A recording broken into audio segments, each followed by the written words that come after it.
La bombe qui vient de sortir sur Rodrigo, regardez. Il va partir, les gars. Je vous dis, j'en suis sûr, il part cet été. Le PSG aurait établi des premiers contacts avec l'entourage de Rodrigo. Ce serait également le cas de Manchester City et Arsenal. Donc là, en fait, juste après que le Real Madrid ait montré que Rodrigo, pour eux, il peut être transféré, c'est pas un problème. S'il doit partir, il part.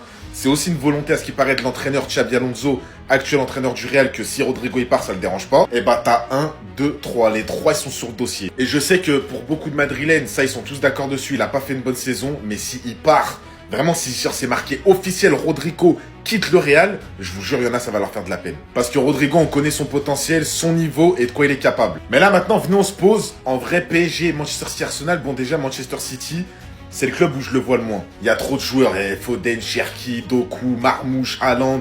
Je sais pas, non, franchement, pour aller là-bas, ce serait trop en mode une équipe de stars, ça y est. Paris, en vrai, ce serait pas une si mauvaise idée que ça. Maintenant, il y a Gvara, il y a Barcola, il y a... Bon, après, Dembélé, il est en neuf, mais il y a des ailiers gauche, tu vois. Après, c'est vrai que Rodrigo, il peut jouer à gauche et à droite. Ce serait un bon renfort pour eux. Rodrigo au PSG, en vrai, je pense que les gars, il casserait la baraque, hein, vu son niveau. Surtout en Ligue 1, c'est un peu plus faible. Franchement, il casserait la baraque. Mais là où je le vois le plus, personnellement, Arsenal. Tu mets Saka, Gyökeres, à ce qui paraît qu'il va venir, et Rodrigo à gauche. L'attaque de fou! Franchement, c'est incroyable. Donc moi, je dirais Arsenal, Paris et Manchester City.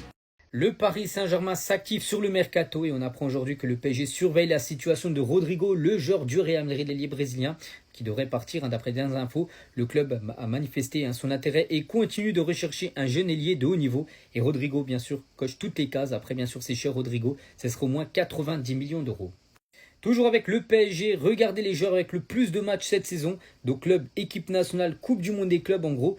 Et dans ce 11 final, il y a quand même 5 Parisiens. On peut voir par exemple Hakimi, Nuno Mendes, Fabien Ruiz, Barcola ou même Désiré Doué. Désiré Doué, il a joué quand même 75 matchs. Donc voilà, c'est fou quand même de voir autant de Parisiens avoir joué autant de matchs saison dernière. Et à noter l'équipe qui a gagné la Ligue des Champions il y a bientôt 2 mois.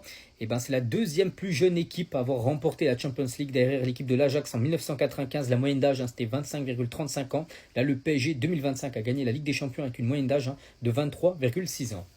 Et on finit les gars avec le mercato l'été dernier du côté de Paris qui a été exceptionnel. Regardez, tous ces joueurs ont débarqué à Paris. Il n'y a pas de flop, c'est tous des tops à part peut-être Safonov. Bon après il a très peu joué vu que c'est un gardien de but. Mais Pacho, une réussite totale. Doué pareil, Neves pareil, Kvaratskhelia pareil. Les 4 là, qui sont arrivés là, les 4 ont gagné leur place de titulaire indiscutable du côté de Paris. Rodrigo au PSG, ça ne sert à rien, il y a déjà trop d'attaquants, et il y en a un qui n'auront pas de temps de jeu, et il y en a un qui va cirer le banc, et ci, et ça, et ci, et ça. Est-ce que vous regardez les matchs? Non, c'est une vraie question, est-ce que vous regardez les matchs? À quel moment c'est bouché en attaque au Paris Saint-Germain? À quel moment il y a une hiérarchie au Paris Saint-Germain, s'il vous plaît? À quel moment? J'ai juré que si Rodrigo vient, c'est forcément que de la plus-value, il n'y a aucune moins-value. Il n'y a aucune moins-value. Parce que déjà, faut se le dire, Enrique ne compte que sur 4 joueurs cette saison en attaque, à savoir Barcola, Dembélé, Doué et Gvara. Pour rappel, on a Gonzalo Ramos qui, clairement, les gars, il faut se le dire, il n'est pas... il a pas la confiance du coach, mais le coach, c'est pas sa priorité, quoi. S'il peut le vendre à un bon prix cet été, il le vendra à un bon prix. Et même en étant indésirable, Gonzalo Ramos arrive quand même à se finir avec 25 goals assists actuellement. Vous vous rendez compte ou pas de la folie? Ce que je veux vous dire, c'est que le PSG a besoin d'encore approfondir le banc. Et Enrique l'a dit, il veut encore plus de concurrence. À aucun moment c'est bouché et à aucun moment il y en aura un qui n'aura pas de temps de jeu. Bien au contraire même. On manque littéralement d'un ailier. On manque littéralement d'un ailier. Dans pas mal de matchs sur cette fin de saison, rappelez-vous s'il vous plaît que Enrique sort un attaquant pour Hernandez et il fait monter Nuno Mendes attaquant s'il vous plaît, il le fait jouer ailier sur les fins de match parce qu'on manque d'un ailier. Ce n'est pas bouché, ce n'est pas bouché. Et je vous le répète, au Paris Saint-Germain, c'est la méritocratie, on l'a bien vu avec le cas de Doué et Barcola, c'est le meilleur qui joue. Ce que je veux dire, c'est que Rodrigo ne va pas empêcher quelqu'un de jouer, bien au contraire, ça va constamment tourner. Et vu ce qu'a proposé Désiré Doué au milieu de terrain, il y a de fortes chances même qu'il ait davantage de temps de jeu au milieu de terrain pour justement faire de la place à Rodrigo en attaque. Ce que je veux dire, c'est qu'à aucun moment, il serait de trop, bien au contraire. Et je vous le dis cash, que ce soit Rodrigo ou non, on a besoin d'encore un attaquant. Ça, faut le comprendre, s'il vous plaît. Certains disent qu'on est bouclé, on n'est pas bouclé. On a littéralement besoin d'un ailier, les frères. Littéralement. Enfin, un ailier ou un attaquant, peu importe. Tu vois, un mec qui pourra dans tous les cas intégrer l'attaque. Quelques jours, les gars, sur Twitter, il y a une querelle entre les Madrilènes et les Parisiens pour savoir si Kylian Mbappé est une légende du Paris Saint-Germain. Moi, je me range du côté des Parisiens, cash pistache. Parce qu'en fait, vous pouvez pas imposer une légende aux gens, gros. Vous pouvez pas imposer une légende aux propres gens de leur club. Ça, c'est faux, les gars. C'est inventé. Les propres supporters de ce club qui décident si ce mec est une légende de mon club, oui ou non. Ça peut pas être les autres, les gars. Je sais pas s'il y a des gens qui ont la même vision que moi, mais moi, en tout cas, sur le foot, je peux débattre sur tout et n'importe quoi. Voilà, qui est meilleur que qui a son prime, et toutes les bêtises, etc. Mais en tout cas, pour ce genre de questions, en gros, ça, on peut pas y interférer, c'est propre aux supporters du club en question, en gros. Malgré tous les trophées, malgré tous les buts, malgré tous les moments marquants que Mbappé a ramenés au Paris Saint-Germain, et que les supporters ne le considèrent pas comme une légende malgré tout ça, c'est qu'il y a une raison et on peut pas y interférer. Les gars, ça c'est affaire de famille, on peut pas y interférer. C'est comme si là, en gros, il y a un pote à moi, je connais tous ses problèmes de famille, je connais toute sa famille. Maintenant, il me dit, un tel, lui, c'est pas le chef de la famille. Et moi, je lui dis si. Genre, si, genre, je lui impose en mode, c'est pas ma famille, c'est pas moi, en gros. C'est pas moi de décider. Je sais pas si vous captez. Rodrigo, moi, j'ai hâte de voir parce que il y a des infos qui sortent, mais maintenant à prendre avec des pincettes où ça parle éventuellement du PSG. Maintenant les gars, je vous le dis gentiment, si vous me dites ouais Yanis, Rodrigo au PSG, qu'est-ce que t'en penses? J'en pense que j'enlève mon pantalon, j'enlève mon calfut et je me mets à poil. Je te le dis gentiment. Mais en tout cas Rodrigo, je prends tous les jours au PSG. Est-ce qu'on a besoin d'un attaquant? Ben en fait le profil de Rodrigo est intéressant. Pour moi. Je sais pas ce que vous en pensez en fait, mais pour moi c'est intéressant parce que Rodrigo peut jouer partout en attaque. Rodrigo peut jouer partout. Donc sans compter que Doué lui aussi peut jouer par exemple au milieu. En fait tout le monde peut bouger un peu. Donc franchement moi si tu me dis Rodrigo, je prends. Après à voir encore une fois, c'est les dirigeants qui vont décider. C'est les dirigeants qui vont décider. Parce que là le truc pour moi, le mercato au PSG là ce qu'il faut, le mercato pour moi du PSG, c'est pas déboussoler l'équipe, récupérer des joueurs en tant que titulaire. Pour moi l'équipe type elle est top. Ce qu'il faut au PSG, c'est ramener de la concurrence, ramener des joueurs de haut niveau pour pouvoir faire tourner l'effectif sans perdre en qualité et avoir une bonne profondeur de banc.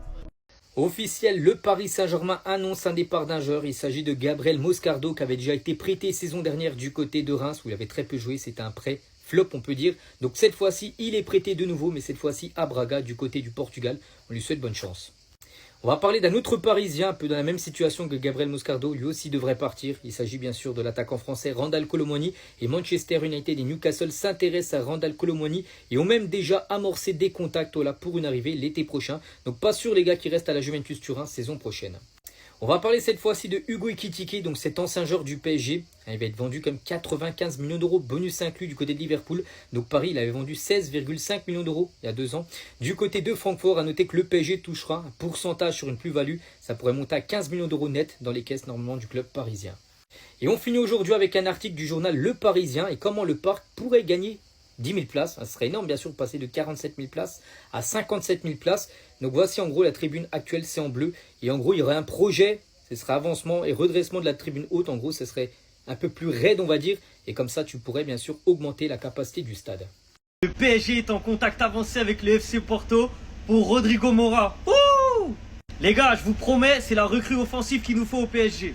Il est super technique, il est polyvalent, il est jeune. Il a une marge de progression énorme. Et ce que je kiffe par-dessus tout, c'est qu'il est culotté. Ça, c'est les joueurs, ils ont pas froid aux yeux. Eh, ils s'en foutent, t'as quel âge? S'il doit te faire, il va te faire. Personnellement, je pense qu'il correspond parfaitement au style de jeu de Luis Enrique. Au niveau de l'adaptation, ça serait archi simple pour lui, à mon avis. Avec la colonie portugaise qu'on a au PSG, ça va être tranquille. En plus de ça, il vient de Porto, il vient juste de percer. Hein. Il a fait une saison à 23 matchs, 10 buts, 4 passes D en championnat. Ça veut dire si demain il vient au PSG, il acceptera d'être sur le banc. Il est personne pour dire moi je vais être titulaire. Donc il acceptera forcément d'être dans la rotation avec les Doué, les Barcola, Gvara, etc. Pour ceux qui l'ont jamais vu jouer, je vous laisse aller voir sur TikTok, YouTube, de ce qu'il a fait cette saison. C'est une dinguerie. Souvent quand il marque, il met des beaux buts de ouf. Juste avant, il a éliminé des joueurs. C'est très fort. Donc en vrai, de vrai, faut qu'on saute sur lui. Il a une clause à 70 millions. Et pour moi, s'il continue comme ça, concentré, ça peut devenir l'un des meilleurs joueurs de foot dans les années à venir. Donc, faut vite le signer, vite.